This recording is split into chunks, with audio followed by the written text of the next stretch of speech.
My name is George Abdulaziz, and I'm originally from Georgia. This is a country which was a part of Soviet Union before.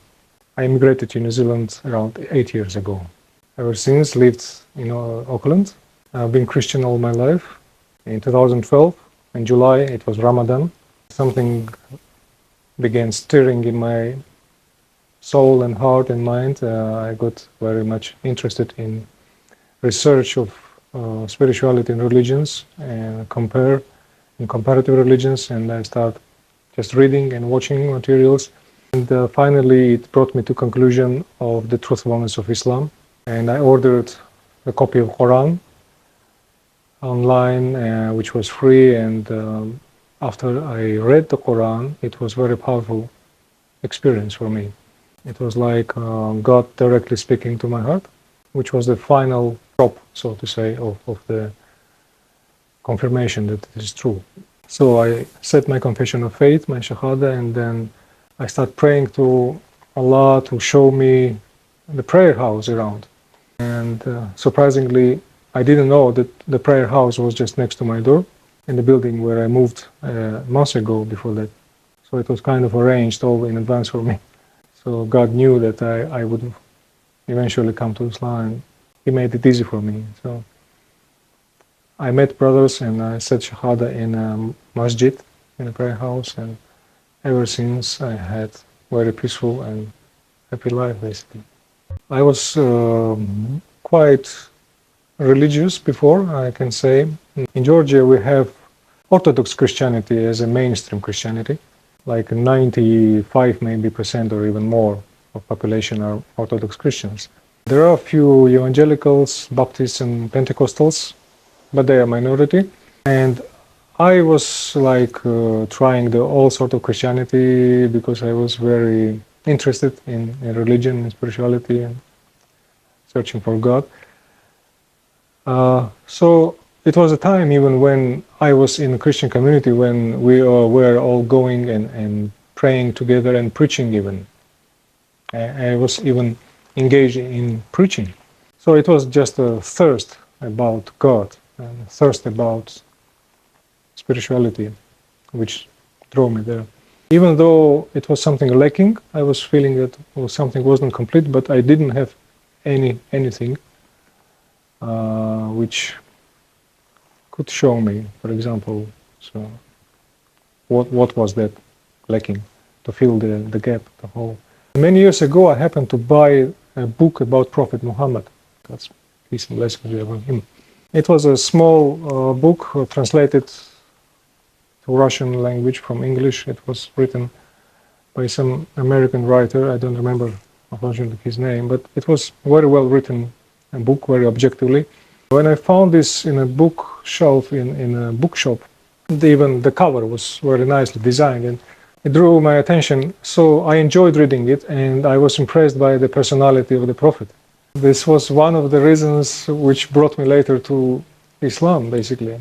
And it was the first seed which was sown in my heart, even though it was many years ago and I didn't become Muslim back then, but it was a very powerful seed as a period later.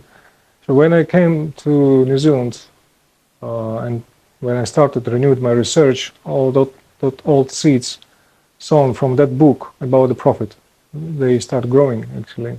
And yeah, I can say that the personality of the Prophet Muhammad is and was and now is the main reason of my attraction to Islam and my conscious decision of accepting this way of life. Because if not the Prophet and his sayings and his life, I would never think of changing my religion or way of life. It was prior to that happening. It was basically zero, almost no exposure to Islam, because in Georgia back then we had very limited introduction to Islam. You can't find much books about Islam. Even the fact that I found a book about the Prophet, it was quite exceptional case. It is very rare. You don't have any TV programs, no radio, no media, no papers, nothing, no magazines about Islam at all. Even now, I think many years later, there is only just a few things appearing in the news about the persecution of Muslims by Christians there. But back then, it was totally no information about it. But because I was studying the religious history, I had to come across Islam as well. And it was like kind of my initiative that I was making my research online and trying to get some materials online by myself. So I knew Bible quite well. I had opportunity to compare Bible with other religious books, basically. And when I read in Quran about the similar events which are described in Bible and about the Prophet Jesus, of course, this was additional proof for me that this is the same line of the prophetic teaching.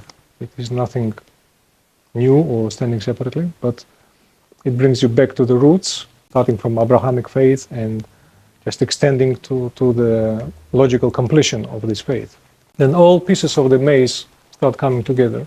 All what Jesus was saying about the future Paracletus, Comforter, who would come and bring this final explanation or completion of the spiritual teaching, and prophetic books of Torah as well. They all came into one complete picture after learning that. That was the reason why my acceptance of Islam was conscious and based on not just emotional, but also based on quite extensive research of the materials. When I was in Christianity, of course, Trinity was introduced as a basis of Orthodox Christianity as well as evangelical. And even though we all had automatically to accept it, because it was a part of the creed, still I myself, and I'm sure many of my companions there, we didn't have quite ease in our mind and heart about that. First of all, we could not even explain to someone who would ask us question about it. And I thought that if you can't explain something to someone, it most likely indicates that you yourself don't know or don't understand. But like I said, we didn't have any substitute, any alternative for that. So we had to live with what we had. But still, because I was quite inquisitive and I was researching other materials and works of old Christian fathers and monotheists, which were teaching that God is only one. So all these alternative teachings and philosophies that start coming out and gave opportunity to compare. So Trinity didn't make sense, of course. And even, in the Bible also, they never teach about it. So subconsciously I was looking for confirmation of something which would confirm that there is no Trinity, but there is oneness. So subconsciously and emotionally I was looking for confirmation of the oneness. But because I didn't have Islam back then, I didn't have nothing which would satisfy that need. But like I said, when I bought the book about the Prophet Muhammad, this was the first drop of the fresh water into the soil, which was thirsty for this water of the oneness of the God. So when I came to the research of Islam, conscious study of Islam, of course it was all just a confirmation of all these hopes which I had before about finding the oneness. So this was another side and reason why Islam came so convincingly in my mind and heart. Yeah, my transition from Christianity to Islam was quite quick and smooth. First of all, because I didn't have anyone around me at that point who would argue my choice or question it. And it came as a relief for myself, of course, because when like I said before, that subconsciously I was looking for the confirmation of something that I was suspected before to be true, and when it came to prove it, I felt a relief. Okay, regarding these misconceptions about Islam which float in the media nowadays, I didn't have much problem because I have a bit of analytical mind and approach, and I don't take for granted anything until I can prove it myself and after some extensive research.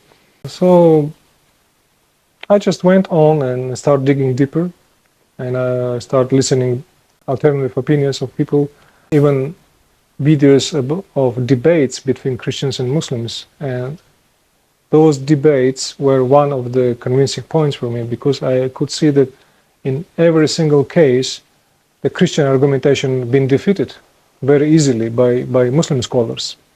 It was another very valid and solid point for me to recognize the truthfulness of Islam. So basically, the more antagonism I come across with and more hostility, it eventually turned into the better understanding and acceptance of the truthfulness of Islam eventually. I believe what Islam can offer to the world is a order in one's life. It's a confidence and it's peace.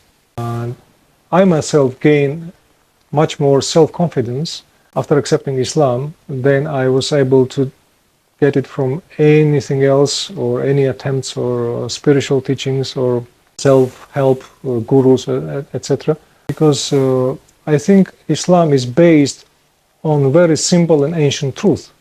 It is not something like New Age medicine which tries to popularize itself. Its basics is what is in the heart of every human. So since I knew the Bible quite a bit, and I saw this Abrahamic tradition and Abrahamic faith was based on very simple thing of the monotheism, of oneness of God, and then succession of other prophets, they all brought the same message basically. So when I saw that Islam strengthens that message, it was very natural to conclude that this is basically the message which God is trying to deliver to the mankind, and makes life easier, and it makes you protected from all negative sides of it protects you basically from those mistakes which society developed in itself. So Islam becomes like a fortress, like spiritual fortress for the one who accepts it.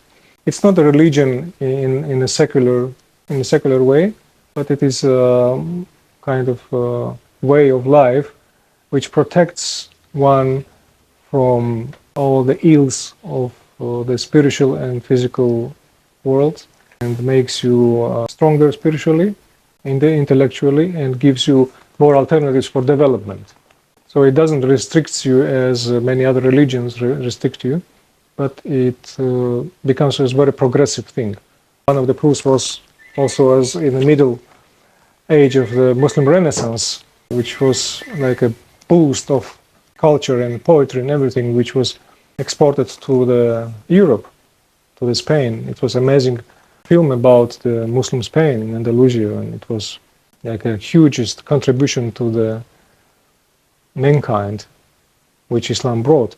So it convinced me in the fact that Islam was quite progressive, instead of how some people trying to picture it, like a regressive religion. No, not at all. So it gives you confidence, it gives you protection, and intellectual and spiritual protection as well, and it gives you opportunity to grow, to progress, both in physical and spiritual ways. So this is why the choice of Islam was very, very elaborated and conscious for me. I would like to tell all people today who is interested in spirituality and who is interested in religions or researching your own soul and interested in truth, defining truth. Take a look at Islam and try to read the Quran and see for yourself what do you feel when you read Quran. And there is so much information nowadays. It is a blessing that we live in an age of information, so nobody can restrict you or tell you what to watch, what not to watch. So you have opportunity to make a conscious decision in finding your truth, and put Islam on one side of the scale and everything else on the other side of the scale, and you see for yourself which sides will weigh out the other one. I just want to give you this challenge, and I guarantee you that if you compare it without bias, The scale of Islam will always outweigh any other scales which you put on other cup. So I would like to share this joy and peace and freedom which came to my life with Islam to everyone else, with everyone else. I believe that this is the eager longing which is in everyone else's hearts when they are born into this world, to find this love, to find this peace, not just emotional love, which is very fleeting and transitory, but love which is based on your conscious understanding of all principles of the God and spirituality and the world. So it comes all together. You know, the one small thing which I want to add in the end, that why Islam attracted me more than other teachings and religions, because when I compared, I saw that other religions, they tried to take a matter and spiritualize it.